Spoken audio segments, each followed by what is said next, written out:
क्या गुस्ल करने के बाद वुजू करना पड़ेगा?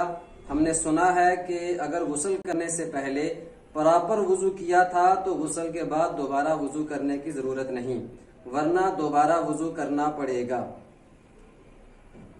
तो देखिए, गुस्ल का मसनून तरीका तो यही है कि गुस्ल करने से पहले वुजू कर लिया जाए। लेकिन अगर किसी ने प्रॉपर वुजू नहीं भी किया तो और उसने गुस्ल कर लिया तो वुजू के अंदर चूंकि 4 चीजें फर्ज हैं, चेहरे का धोना है, दोनों बाजुओं का कोहनियों समेत धोना है, चौथाई सर का मसा करना है और दोनों पांव टखनों समेत धोने हैं।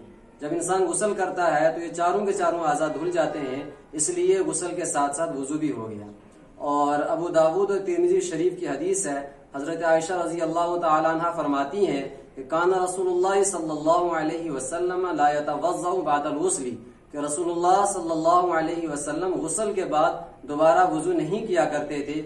इसलिए जब आपने गुस्ल कर लिया तो वुजू भी हो गया, अब आपको दोबारा वुजू करने की जरूरत नहीं है। इल्ला है कि वुजू टूट जाए तो फिर तो दोबारा करना पड़ेगा, वरना ये गुस्ल के अंदर वुजू भी हो जाता है।